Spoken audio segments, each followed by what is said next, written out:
Howdy-ho, universe.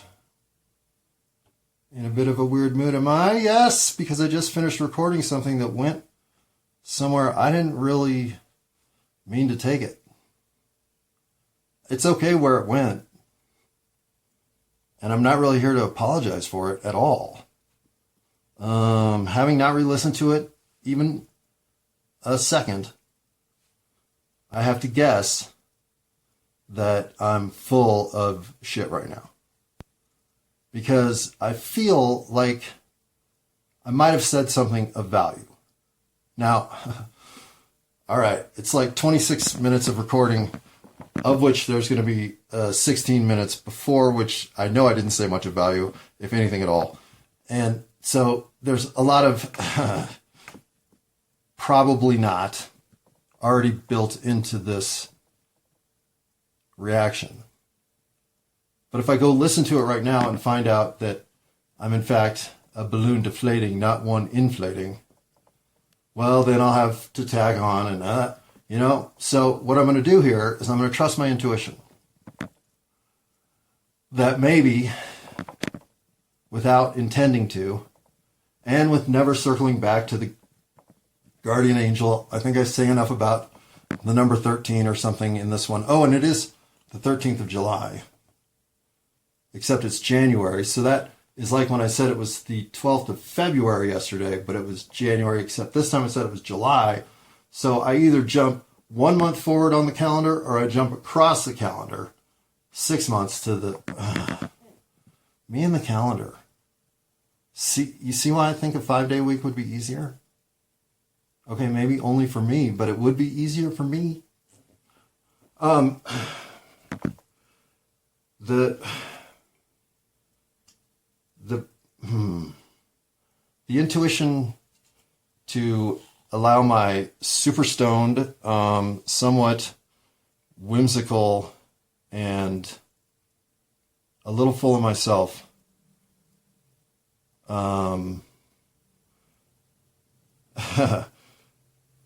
current mental state,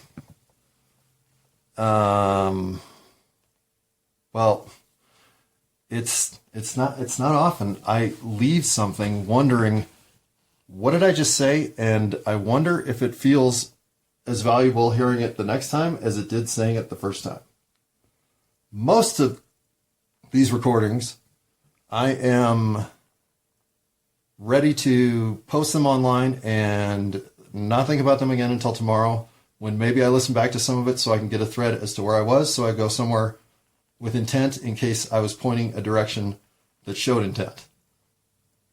Half the time I don't even do that, so if I did that, then I would just forget about it and then just do something else anyway. So to leave myself in a position of feeling like I've unearthed something central in my own cognitive bias, well, that feels like a win. Because today's society is not built to help you discover places where you are thinking not very clearly. If you're not thinking clearly, today's society is built to teach you to think like this. Don't worry about the fog in your head. We'll just let you have these thoughts, and you can dismiss all of that. Well, okay, I get it. But I just was born at a time when that is not how we did it. So, 444 recordings now into this thing. It is all my fault. I have let down society and myself at large to a great extent, and here I am, late to the game, doing my best to try to repair it with tools that aren't even equipped to get the job done. So, as I think about how much work there is to be done, well, I'm not here to give up, because if I can do this 444 times, well, there's nothing that can't be achieved at a level that we want to see it happen as a group. The only thing holding us back on this planet is us. And if ever I was going to start writing speeches for Superman, I think this recording would be where I'd want to start going back and taking notes. Okay, bye now. 4:44 though. 4:44. Yeah. Pause. Hey universe. It's 12:06 in the morning. And I've been at a rock concert, so I lost my voice. No, I'm kidding. It's not 12:06 in the morning, it's 12:05. Well, now it's 12:06. Those 20 seconds were the difference between me being a liar and me telling the truth. But if I'm not aware that I'm lying when I really thought it was 12:06, but it turns out that it was in fact 12:05 and 55 seconds. Well, how much of a liar am I? Am I even a liar if, in retrospect, we realize that, well, at 12:05 and 55 seconds, we are clearly, really, in time and space, essentially in the 12:06 moment in time. We are so close and so on the precipice of that exact delineation of time-space continuum. What locality? We might as well call it 12:06, right? Well, now that it's 12:07, why are we even having this argument? You see the fluid nature of time? Why so little of trying to argue the past makes sense in establishing something about today or the future? The right now is the only thing that's here. It's what's to be had. It's how to organize your entire life, is to be appreciating yourself, your role, your physical, your outreach, all of it in the right now. If that is maximized, well, your life is fulfilled. Now, send me $49.99, right? Because I agreed when I finally told you something that was a value that's when we could agree that you would just send me $50. Okay, $49.99. You don't have to send me 50. You can keep the penny. Or send me 50 and I'll send you a penny. I mean, if you send me $50, I will send you a penny. For anybody listening, send me $50. I'll send you a penny. That's an agreement I will live with. Why you would want to live with that agreement, I do not know. Pause. And to be clear, what I meant by $50 was 50 American dollars, as are slangily referred to around here as bucks or dineros. No, that's kind of more like Mexican dollars, but still, I don't mean pounds or quid or any of that other sexy euro, franc, monetary Deutschmarks. None of that shit, right? Ain't got no euros, just looking for bucks, which are dollars in American. So send me 50, I send you a penny. That's a guarantee. But you, again, are going to lose in that guarantee. So I will offer other losing guarantees next week here on the losing guarantee part of the show, which I have just discovered might be fertile ground for my own edifice. Is this my edifice? Is that a word even used remotely correctly? No. That has nothing to do with what we're trying to establish here. My presence, maybe, my presentation of this persona of myself, I don't know, if we just break it down, it's just the insecure child that sits within, tries not to cry, but doesn't always succeed. Maybe it's that guy. Pause. Unpause. All right, it's not that guy. That guy can't even spell. Well, go for it then, man. Hyper what? What do I have to spell with hyper? Hyper.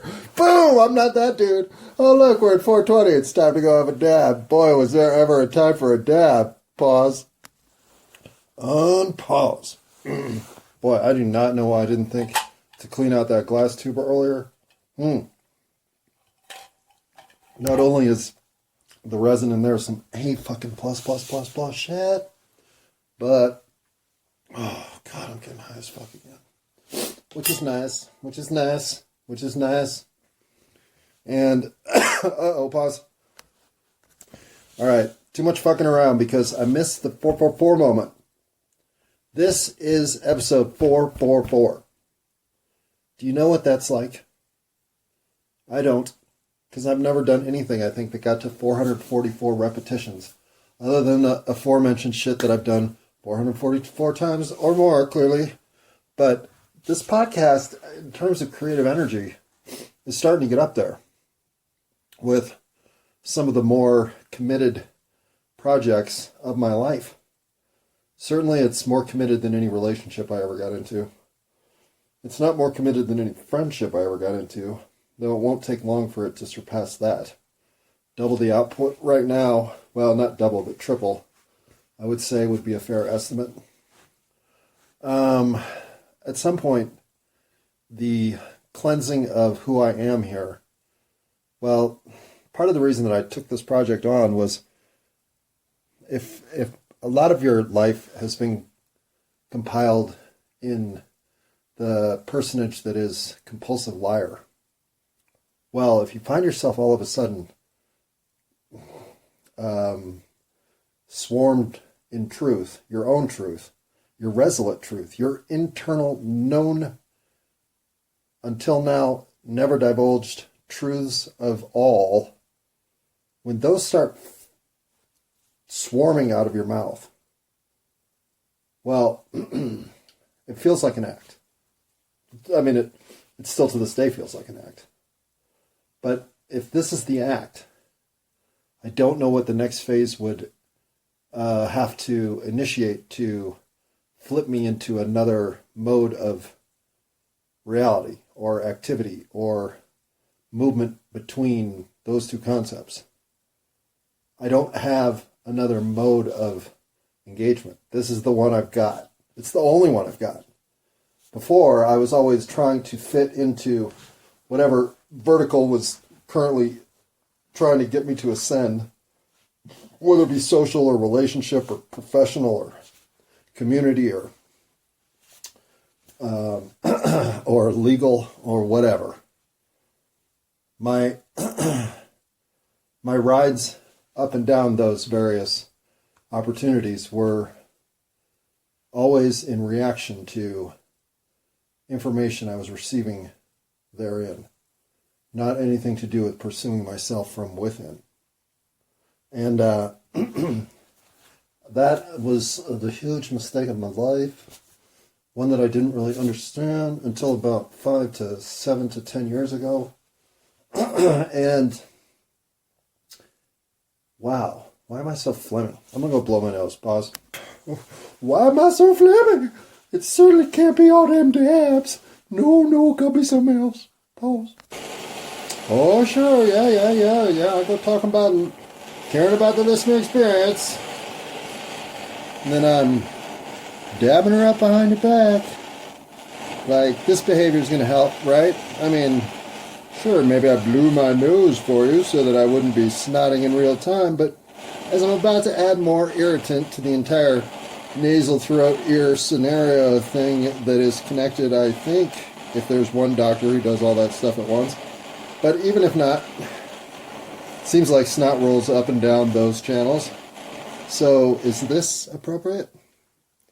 Well, I don't know. I mean, are you here for the content or the audio quality? I mean, obviously we know what you're here for. It's not the audio quality.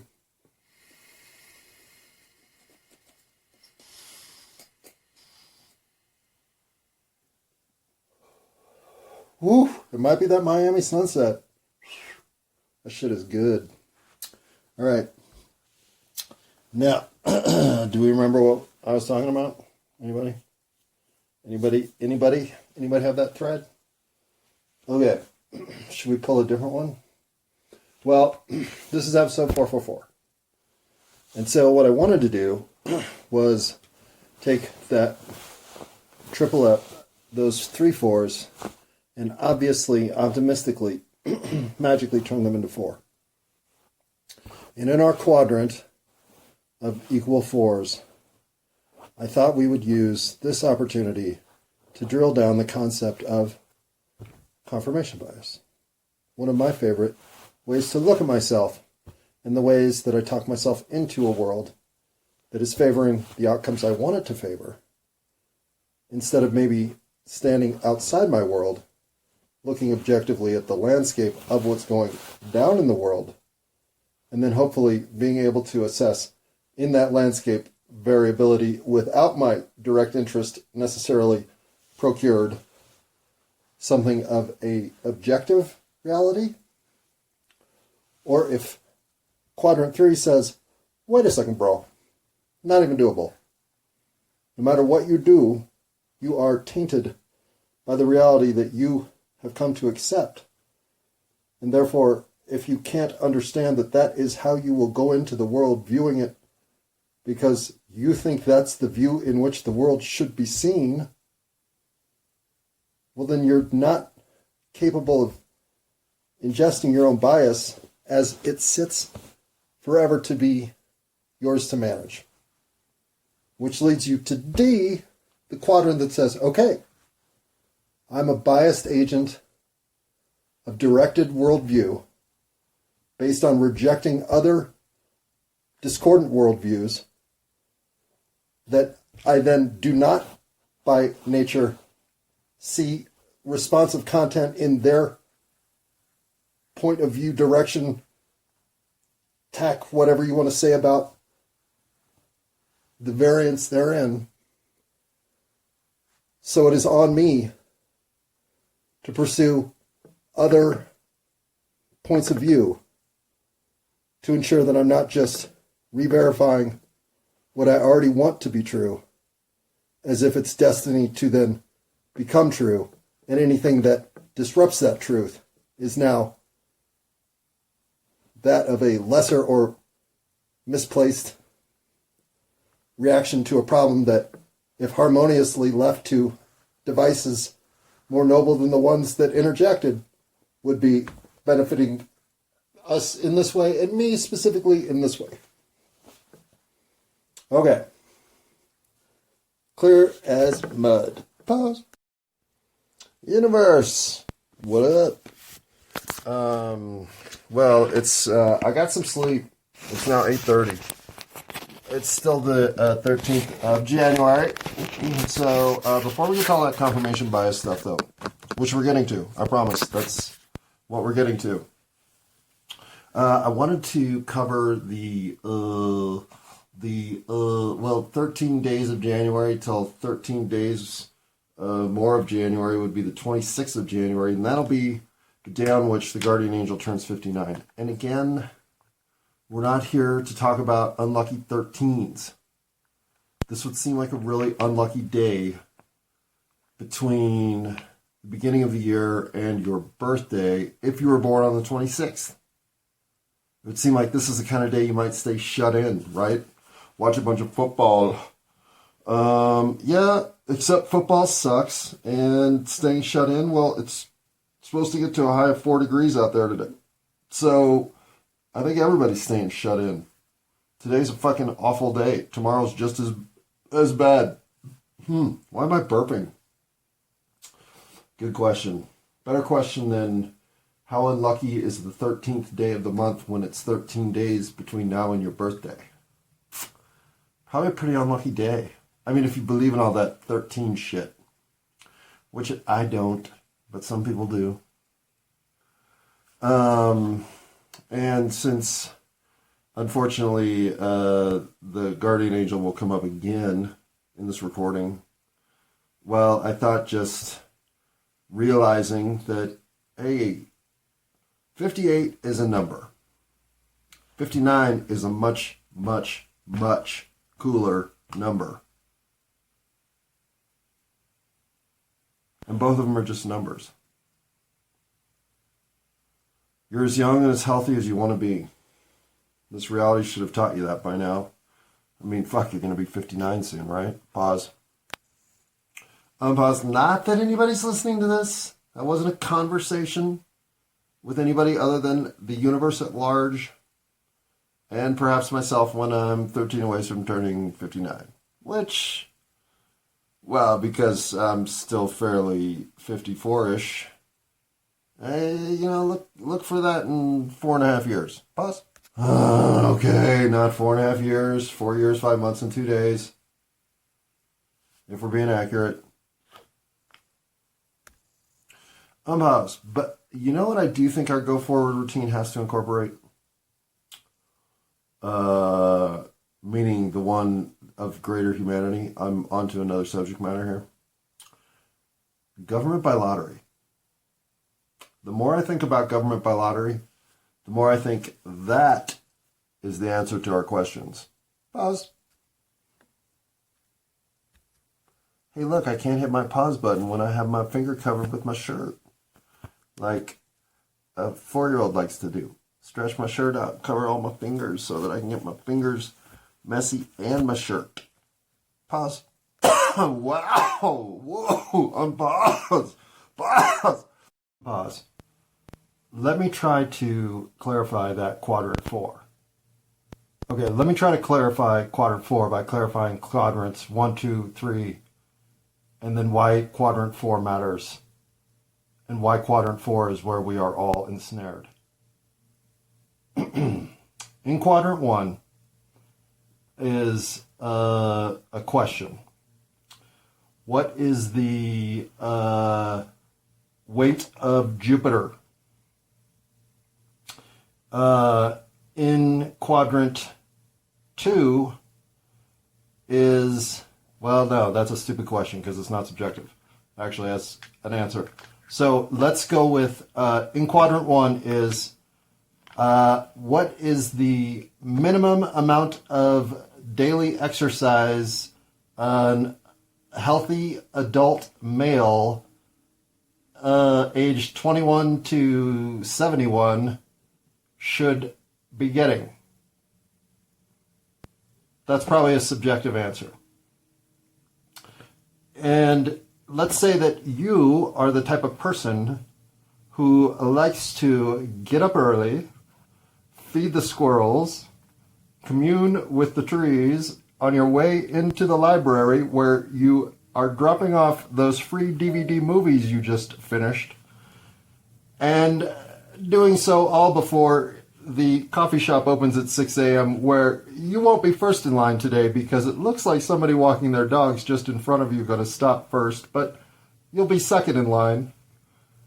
If you're this person, then you're probably going online to find out that the amount of daily exercise necessary to maintain a healthy adult lifestyle is, well, dependent on a whole lot of fucking factors like how much you eat, how much you weigh, how active you are outside of your exercise routine, all of that shit. But let's just go to the generic Reader's Digest article that says 20 minutes a day, 3 days a week. An hour of exercise a day, or a week, broken up into 3 20-minute chunks across your week. Okay. That would qualify as what this person, who is still busily waiting for the coffee shop to open here at 6:02 a.m. What the fuck is taking so long? No, your dog is very friendly. I like him a lot. Yeah. What's his name? Snickerdoodle. Well, what do you know? That person thinks, well, this article is insane. I get that much. And first of all, now we have to qualify what is exercise. For the purpose of this mind melding fuckery of masturbation that nobody else is listening to at this point, because why would you? We're going to say it's getting your heart rate up over 150. I think that's like when you're really sprinting. I don't know, 140, 110? I don't really know. 130? Whatever it is, we're going to call it 125. So, jogging. Essentially, you have to jog for 20 minutes, 3 days a week. Okay. And if you can't jog, you have to vigorously ride your bicycle. You can't just ride downhill. How about you have to ride your bicycle uphill most of the way, but downhill some of the way. More uphill than down. riding a bike uphill is legitimate exercise. All this said, even if that's agreed upon, you open the very next article and it says, a healthy adult male aged 21 to 71 should be getting 3 hours of exercise a week. And that's a minimum, with 5 hours the sweet spot and expectation, and 7 to 10 hours for cardiovascular or weight building / weight loss programs. And the super active person who's now walking home with their coffee at 6:06 thinks, okay, yes, now this is an article that looks like they know what the fuck they're talking about. That first article was what? For lazy fat people. But this article is for active, engaged adults. Right? Let's just imagine that somewhere in the world this occurrence could be occurring. And if you'll allow me that much latitude, then let's look at the confirmation bias that is obvious and that which isn't as obvious as we square up quadrants 1, 2, 3, and 4. In quadrant 1, you have an issue, a position of unknown verifiability and support. In other words, you have a curiosity, a conundrum, a question about something for which you are not informed. When you figure out this question, it rarely comes from the point of view of an alien language with alien thoughts about alien physics and alien planets. It usually comes from within this whole schema and reference framework that is reality 8675309 Earth. And that's not unusual. It's the same thing for me, same thing for everybody. But because this is the place in which your thoughts are occurring, well, they're obviously, I don't want to say tainted here, but influenced and affected by everything around you that is swirling to create your living experience. And this, coupled with that which you were born with, the eternal soul energy that speaks to you with that little voice inside your head, is essentially what's the whole point, right? So I'm not trying to dismiss this stuff. It's important. This matters. But the way to think about what you are next thinking is that it's very much a consequence of everything you've thought just up until that point. Rarely are any of us in the framework where we're trying to have our mood altered and extend that to, very rarely are we, well, no. Sometimes we do come in and we want our mood altered, right? Every time we flip on Pornhub, we're looking for mood alteration. But if you can stay off Pornhub long enough, that instead of mood alteration, you're actually looking for framework intellect, foundational belief. You want that alteration? Well, no, you don't. When have you ever sat down and thought, I'm going to just see if all this stuff about biology stands up. I'm going to go find out if biologists are full of shit. Or you took biology in high school and then you took it again in college, and what you can remember about it is scant knowledge at best. But being a person of science and 21st century technology, yeah, biology's a thing. They still major in it, don't they?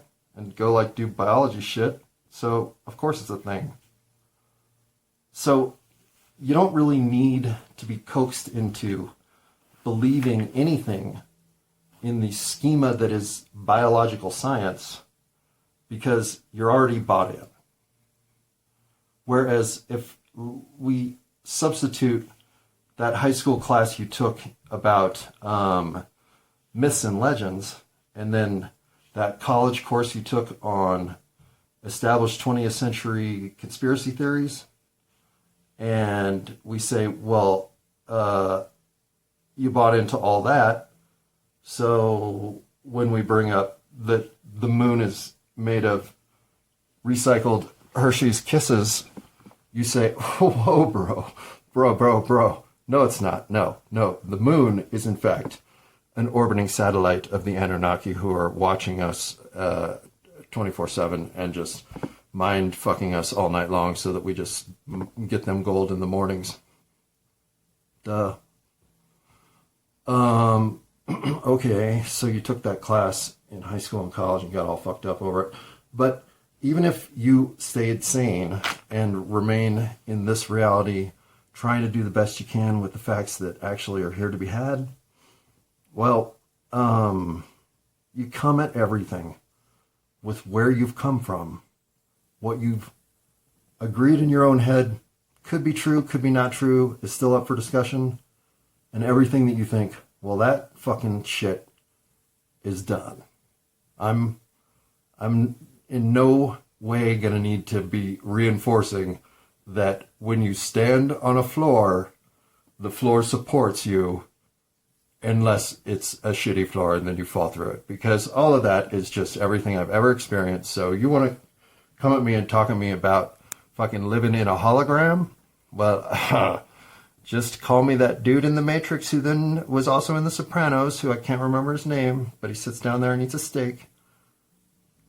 Because that's as far as my reality needs to go. Because when that is a comfortable status that we all sit in, well then we all think, yeah, science, booyah, Newton, a little bit, some other people. But you then roll into the 21st century and you think, well, all that double slit experiment shit and the Schrodinger's cat math that actually works out. Oh my God, what's in that? I mean, how do you incorporate? Okay. So the 20th century has this major burp in physics that is the quantum realm. And what is that music? Hold on, pause.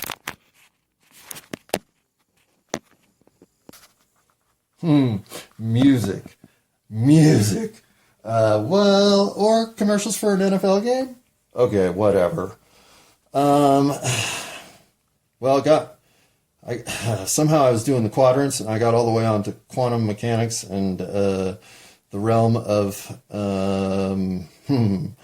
determining that this is all for the viewer and that the viewer is the only thing here that matters. Well, yes, viewer. That is what the 20th century was kind of all about. Which is why our biases and the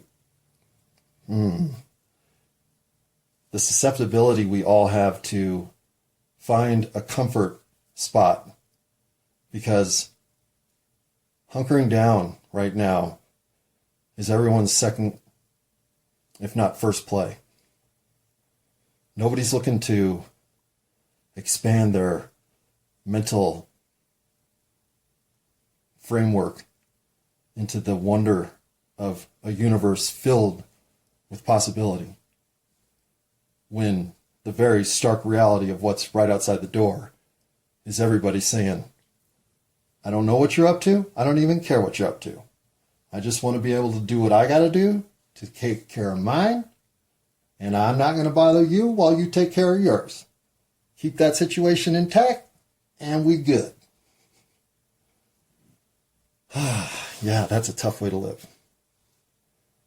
And so, if we are being pulled down into believing things because, well, you've been trained to think that way, so why would you think outside of the rhythm that has so far pulled you to this point right here? I don't know. Anybody looking around at what's going on right about now? Seriously. Like, if you're not drilling backward on what you believe, because you think those foundational stones are the support on which you have been able to conquer the demons thus far to this point, to this result? Again, I feel like that fucking science fair student walking in with the goddamn volcano in goddamn high school. I don't know if it's our best work we got here. So you go to ask a question. How much exercise should the average adult male between 21 and 71 get per week, per day? However you want to quantify the per.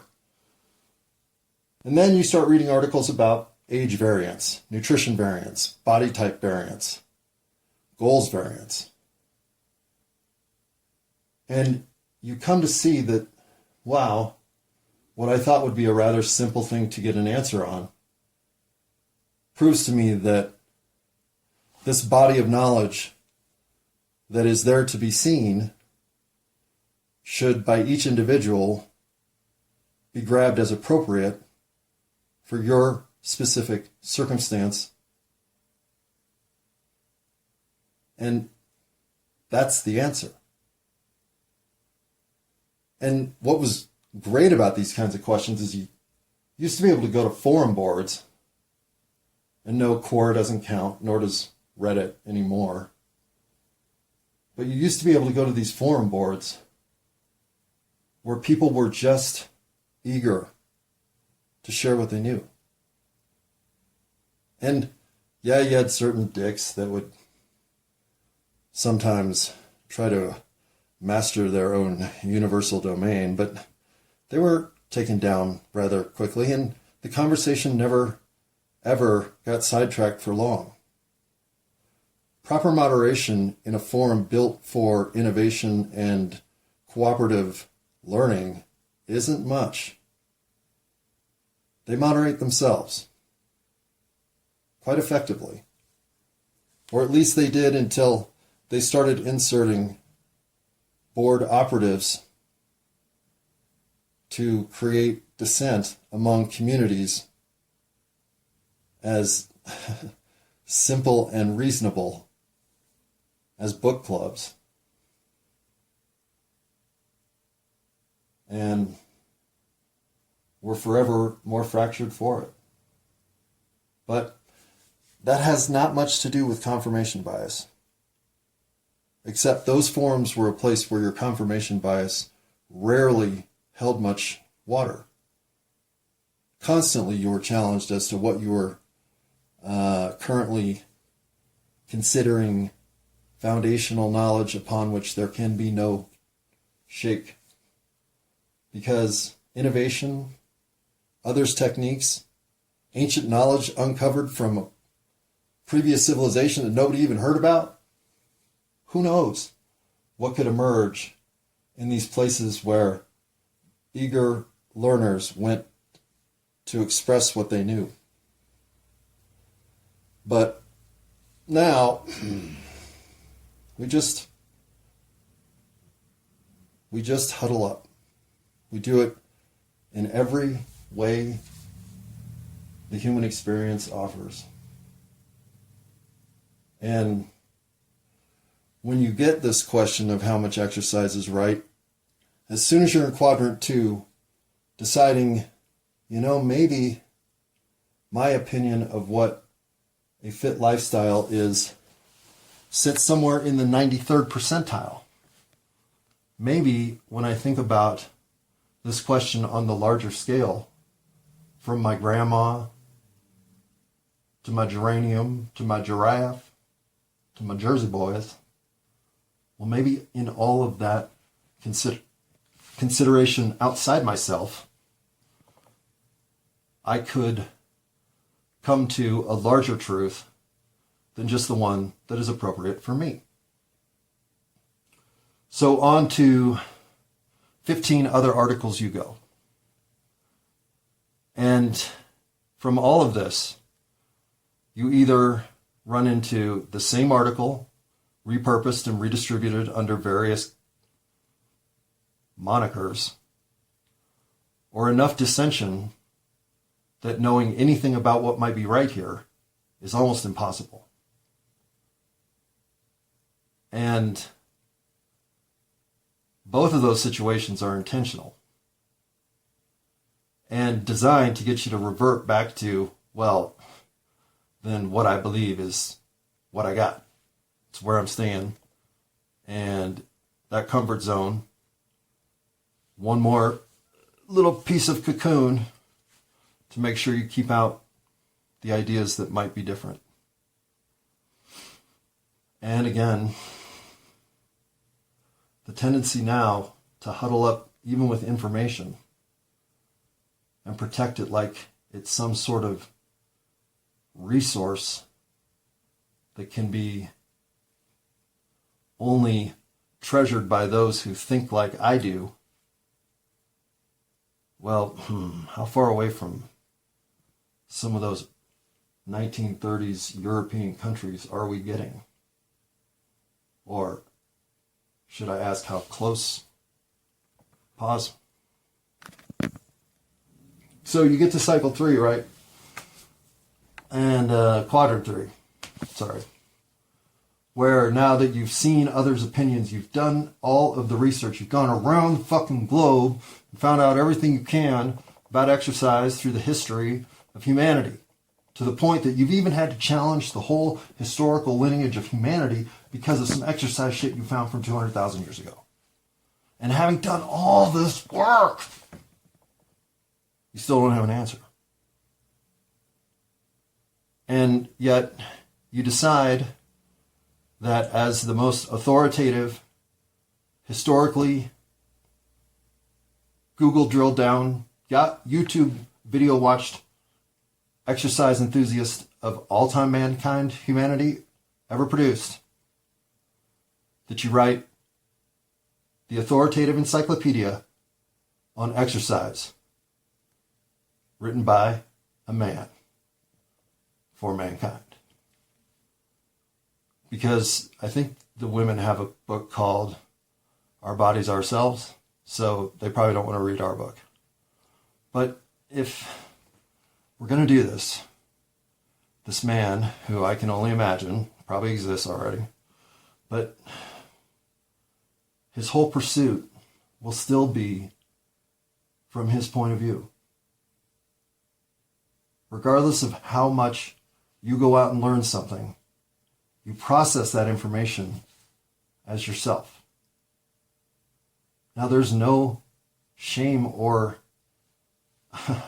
labeling necessary. What you see the world as is how you see the world. But you see the world as you. It's a one-of-a-kind lens.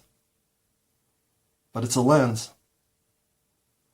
And every other lens being applied in the same capacity has the same liability and wonder happening all the time. The liability side of it can't be escaped without you ceasing to exist. And the wonder side of it is that you're here to experience it at all. You're not weak. You're not thinking in a way that's destructive. You're not thinking in a way that's unproductive. You're not being anything except the least, lesser, minor, not optimal, not super heroic version of yourself. And while nobody's expecting you to be all of that and a bag of Kit Kats, you still have incremental ways in which to unwind the messaging that it is that says you're not worth it, to find the places that you are, and they are aplenty. Because listening to what will make it all worthwhile in 8675309 Earth America is not necessarily what will make it all worthwhile. And this realization, if you can have it in quadrant 3, can free up your quadrant 4 for a true information and person of biased information gathering alignment that syncs exactly with the universe and the activities it's presented. Because once you see that you matter the least of all, and yet you have the power to do anything at all, well, then you're free to just experience it, to see it, to take it all in.